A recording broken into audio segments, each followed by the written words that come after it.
धमतरी में जहर बंदा पानी, नलों तक पहुंच रहा गटर का गंदा पानी।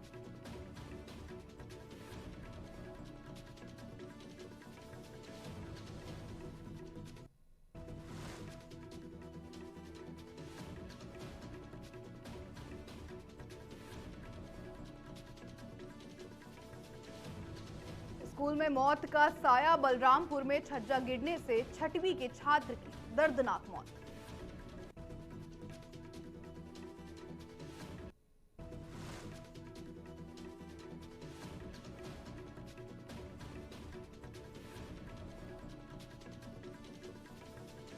दूषित पानी बना बीमारी की वजह, उतई नगर पंचायत में पीलिया का प्रकोप।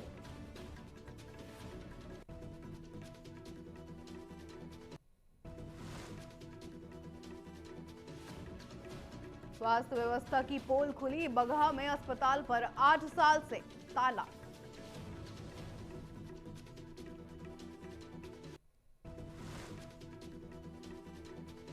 बिहार में बम धमकी से हड़कंप, पटना समेत कई कोर्ट खाली कराए गए।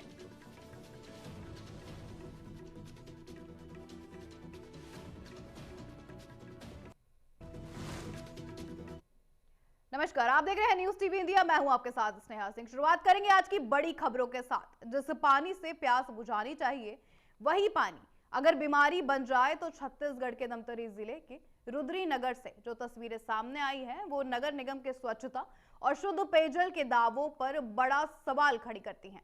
यहाँ नलों तक पहुंच रहा पानी गटर के गंदे पानी से मिलकर लोगों के घरों में सप्लाई किया जा रहा है। बता दें ये तस्वीरें धमतरी के रुद्री नगर की हैं। कभी शुद्धता और जीवन दायिनी मानी जाने वाली ये नहर आज गंदगी और बदबू की पहचान बन चुकी है।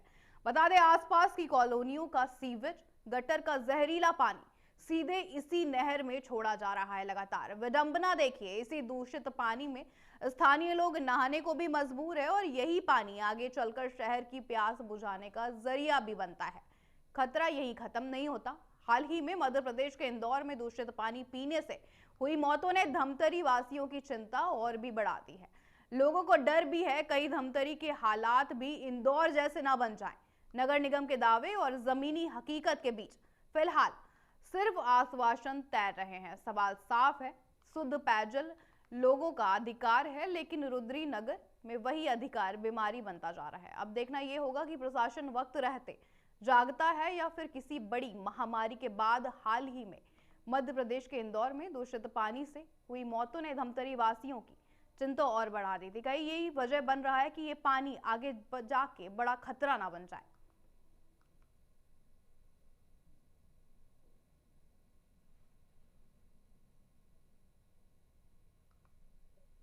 बिल्कुल, जैसे मैं सभापति जिस टाइप का बना हूँ यहाँ के जल विभाग का, तो कुछ समय पश्चात मेरे पास संज्ञान में आया कि रुद्री का गंदा पानी यहाँ आ रहा है करके। तो संबंधित अधिकारी से संपर्क करके उसको हम लोग बंद करने के लिए बोले थे और बहुत जल्द अभी उसका भी काम होने वाला है उसमें भी। और उसको बंद करवा के सिर्फ हमारा जो नहर का जो पानी है उसी को फिल्टर करके हम शहरवासी को पानी देंगे। अब वो फिल्ट्रेशन तो हो ही रहा है, फिल्टर हो रहा है, लेकिन आप बिल्कुल सही बोल रहे हो कि गंदा पानी है करके। लेकिन हम उसके विषय में भी चर्चा की है अधिकारी से, उसको बंद करवाना है बहुत जल्दी। और जैसे कि अभी जो घटना घटी है, ऐसे घटना का पुनरावृत्ति जो इंदौर में हुआ, भोपाल में हुआ, ऐसा घटना का पुनरावृत्ति न हो करके जल विभाग, धमतरी नगर निगम पूरे क्षमता के साथ लगी हुई है। चुनौती तो बहुत बड़ी है क्योंकि लोगों को साफ पानी देना, लोगों के स्वच्छ रहे, साफ रहे, उन स्वस्थ रहे, इसे बहुत बड़ी चुनौती है। और चुनौती हम सब नगर निगम की टीम और हमारे महापौर के नेतृत्व में, रामू जी के नेतृत्व में, और उस चुनौती का भी सामना करते हुए और लोगों को साफ पानी पिला रहे हैं। इसको जो जागरूक लोग हैं उन्होंने कई बार महापौर को कहा, मैंने स्वयं भी 2.5 महीना पहले महापौर को कहा कि एक बहुत बड़ी समस्या है धमतरी नगर में, जिसको हम धर्म नगरी धमतरी बोलते हैं। वहां जो जल की आपूर्ति हो रही है वाटर ट्रीटमेंट प्लांट दानी टोला से, वहां का जो जल है वो शुद्ध है या नहीं है, ये अगर जांचना है तो थोड़ा सा पीछे चलना पड़ेगा, आधा किलोमीटर पीछे जाना पड़ेगा, जहां रुद्री की महानदी शीर्ष की मुख्य नहर में, जहां पूरे रुद्री कॉलोनी और रुद्री बस्ती का गंदा पानी, मतलब इतना ज्यादा प्रदूषित पानी है कि जो जल के विभाग के जो एक्सपर्ट है, पानीग्राही जी जो जल के कार्यों में लगे रहते हैं, उनका कहना है कि बहुत सारे ऐसे बैक्टीरिया है जो फिल्टर से भी साफ नहीं हो सकते, फिल्टर से भी नहीं मर सकते। उनसे जो बीमारियां होंगी वो बहुत खौफनाक हो सकती है। हाँ, ये गंभीर समस्या है। जो रुद्री डैम के पहले जो रुद्री में जो कॉलोनी स्थित है, वहाँ का गंदा पानी रुद्री से जो निकल रहा नहर है उसमें जा रहा है पानी। तो इससे क्या है, नहर में जाने के बाद वो पानी फिल्टर प्लांट में जा रहा है, जहाँ से पानी फिल्टर होकर धमतरी के शहर वासियों के लिए फिल्टर होकर पीने योग्य बनाया जाता है। तो इससे क्या है, फिल्टर प्लांट में जाने से पानी एक तो दूषित हो रहा है और गंभीर बीमारियों का खतरा मंडरा रहा है शहर वासियों के ऊपर। और हाल में ही देखा जाए कि उज्जैन की एक घटना सामने आई है कि इसी लापरवाही के कारण 17 से 18 जने की मौत हुई है, यही दूषित पानी के कारण। तो प्रशासन से यही निवेदन है कि इस चीज को गंभीरता से लिया जाए। और इसी पानी में लोग नहाने को मजबूर भी हैं, जिससे शरीर में इन्फेक्शन का खतरा भी मंडरा रहा है।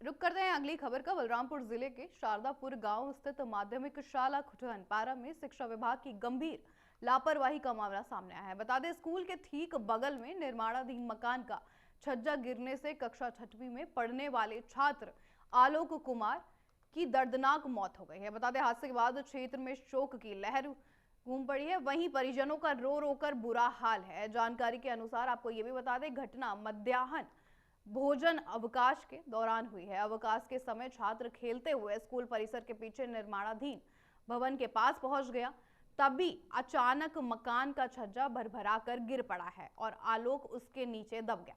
बता दें, घटना की जानकारी मिलते ही विद्यालय में हड़कंप मच गया।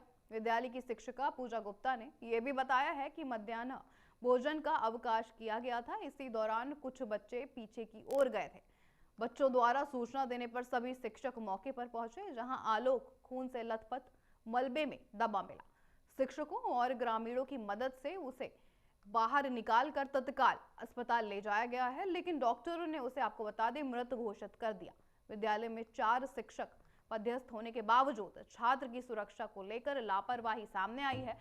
घटना ने स्कूल के आसपास चल रहे निर्माण कार्यों की निगरानी और सुरक्षा इंतजामों पर भी अब सवाल खड़े कर दिए हैं। फिलहाल पुलिस और शिक्षा विभाग द्वारा मामले की जांच लगातार की जा रही है।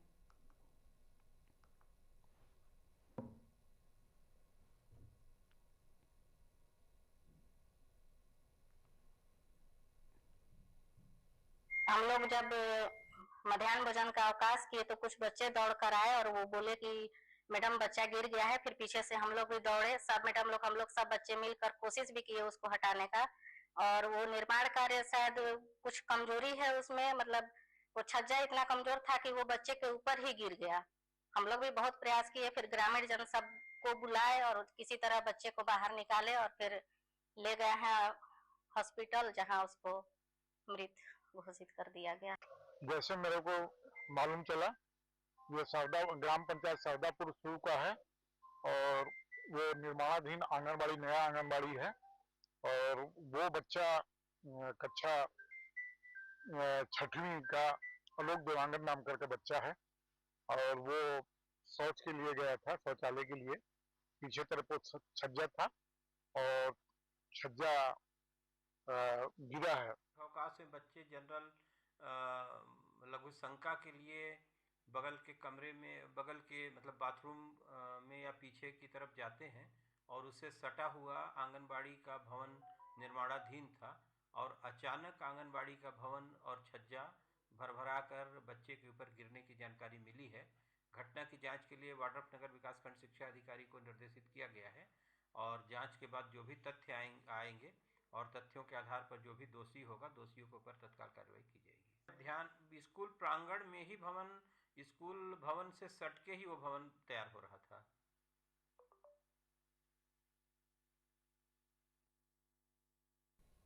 इंदौर के दूषित पानी का मामला अभी खत्म नहीं हुआ था कि जगह जगह से अलग अलग मामलों की खबरें सामने आने लगी। इसी तरह आपको बता दें, दुर्ग जिले के नगर पंचायत उतई के वार्ड क्रमांक 14 से 15 में गंदा पानी पीने के कारण पीलिया फैलने का मामला अब सामने आया है। बीते लगभग 1 माह से बता दें क्षेत्र में पीलिया के मरीज लगातार मिल रहे हैं, जिससे पूरे नगर पंचायत में हड़कंप मच गया है। शुरुआत में 1-2 परिवारों में पीलिया के लक्षण सामने आए थे, जिससे लोगों को लगा कि उनके घर का पानी खराब होने से ये बीमारियां हुई हैं, लेकिन धीरे धीरे पूरे मोहल्ले में एक जैसे लक्षण दिखाई देने लगे। बता दें स्वास्थ्य विभाग को सूचना मिलने के बाद टीम ने मौके पर पहुंचकर निरीक्षण किया है। जांच में यह भी पाया गया है कि नालियों में भरे गंदे पानी के कारण घरों और सार्वजनिक हैंडपंपों से बदबूदार व दूषित पानी आने लगा था।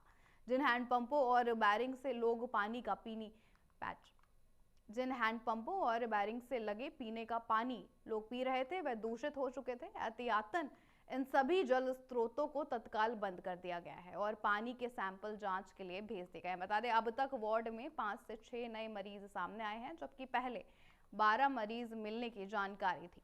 कुछ मरीजों को सामुदायिक स्वास्थ्य केंद्र में भर्ती भी कराया गया है। नगर पंचायत के मुख्य नगर पालिका अधिकारी राजेंद्र नायक ने यह भी बताया है कि प्रभावित क्षेत्र में कुछ घरों में एक ही परिवारों के 10 से 12 सदस्य रहते हैं, जिनमें 3 लोग संक्रमित भी पाए गए हैं। उन्होंने ये भी कहा कि डॉक्टरों की टीम ने प्रभावित घरों का निरीक्षण किया। फिलहाल 2 नए घरों में लक्षण मिले हैं, लेकिन उनकी हालत सामान्य है। स्वास्थ्य विभाग द्वारा क्लोरीन टैबलेट वितरित की गई है और लोगों को केवल उबला हुआ पानी पीने की सलाह भी दे दी गई है। बता दें मित्तनियों और स्वास्थ्य कर्मियों की टीम लगातार घर घर सर्वे कर रही है। प्रभावित इलाकों में स्प्रे कराया गया है और नालियों की सफाई तेजी से की जा रही है। फिलहाल स्थिति नियंत्रण में बताई जा रही है, लेकिन एहतियात के तौर पर प्रभावित क्षेत्रों में सतत निगरानी जारी है।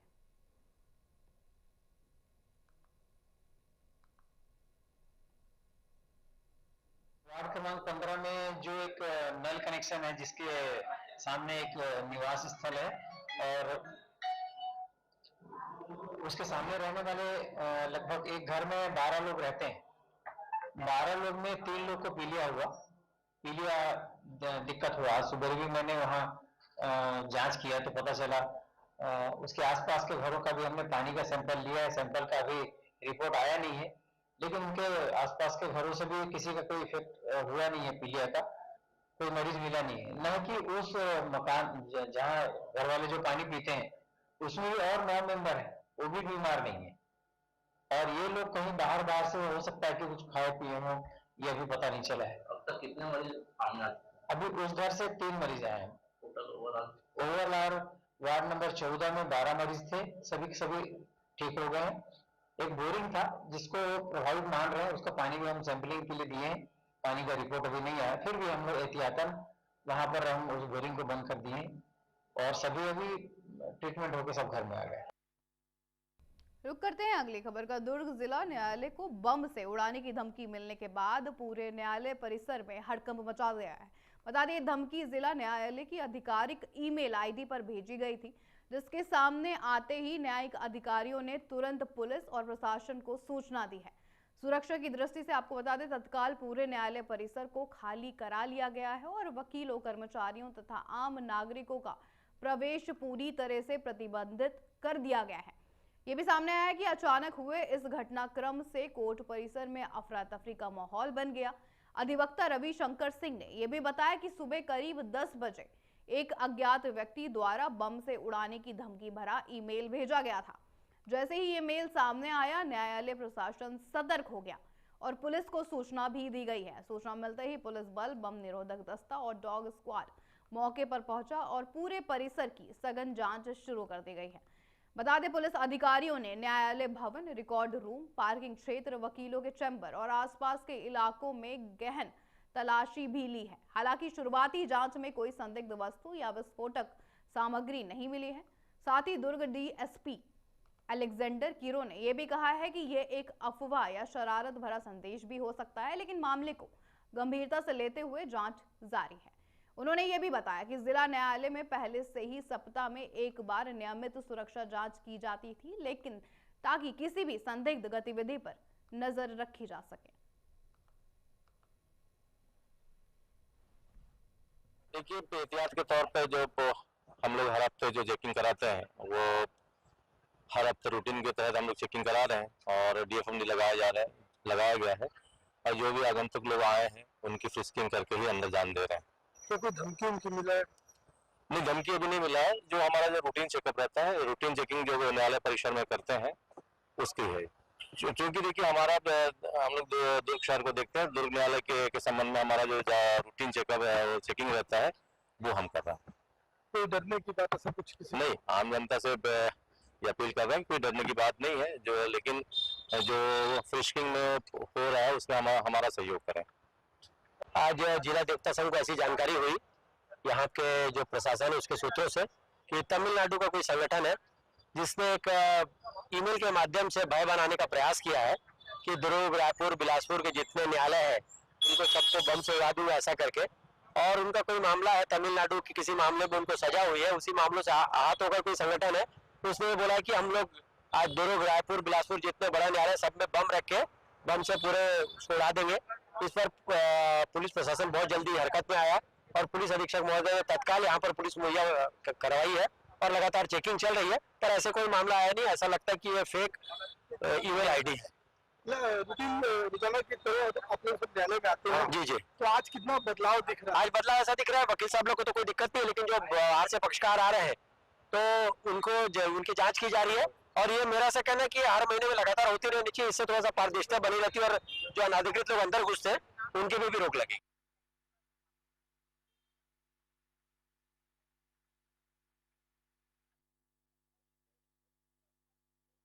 रुक करते हैं अगली खबर का। रायपुर से बड़ी खबर सामने आ रही है। बता दें, छत्तीसगढ़ के डिप्टी सीएम विजय शर्मा ने पश्चिम बंगाल की मुख्यमंत्री ममता बनर्जी पर तीखा हमला बोल दिया है। मामला कोलकाता में, आपको बता दें, आईपीएसी दफ्तर और इसके चीफ प्रतीक जैन के घर पर हुई ईडी की रेड का है। आरोप है कि छापेमारी के दौरान खुद सीएम ममता बनर्जी वहां पहुंची और उन्होंने जांच में अड़ंगा डाला है। विजय शर्मा ने साफ कहा है कि ममता बनर्जी ने न केवल रेड का विरोध किया बल्कि जांच को प्रभावित भी करने की कोशिश की। उनका कहना है कि रेड को उन्होंने प्रभावित किया है। साथ ही बता दें, ईडी का यह भी दावा है कि मुख्यमंत्री वहां से जरूरी डिजिटल सबूत और हार्ड डिस्क भी उठा ले गई। इस हाई वोल्टेज ड्रामा के बाद अब ईडी ने कलकत्ता हाई कोर्ट का दरवाजा खटखटा दिया है। विजय शर्मा ने तंज कसते हुए यह भी पूछा कि अगर कुछ छिपाने को नहीं था तो जांच को रोकने की इतनी बेचैनी क्यों थी। बंगाल की इस सियासी जंग ने अब छत्तीसगढ़ की राजनीति में भी पारा बढ़ा दिया है। संवैधानिक संस्थाएं हैं वो इनके कदमों तले ये सारा संविधान अपने हाथ में लेना चाहती है, सारे तंत्र को अपना खिलौना बनाना चाहती है। जितने भी भारत के संवैधानिक संस्थाएं हैं वो इनके कदमों तले रहे, ये ऐसा चाहती। हरगिज नहीं होगा। संविधान सबसे ऊपर है, भारत की मान्यताएं सबसे ऊपर है। ऐसे एक नहीं 100 ममता बनर्जी आएंगे तो भी ये सब समाप्त नहीं हो पाएगा। जो उन्होंने किया है इसके खिलाफ तो एफआईआर होना चाहिए, उनको गिरफ्तार कर लेना चाहिए। जांच रोक रही है। अरे जांच रोकना मतलब वैधानिक तरीके से रोकना, आगे बढ़ाना वो एक अलग मामला है। आपत्ति है तो आपत्ति दर्ज कराइए, वो एक अलग बात है। क्या आप सरकारी जांच होने की प्रक्रिया में जाकर के सामने उठापटक करेंगे? इजराइल का भी शेड्यूल अभी देखिए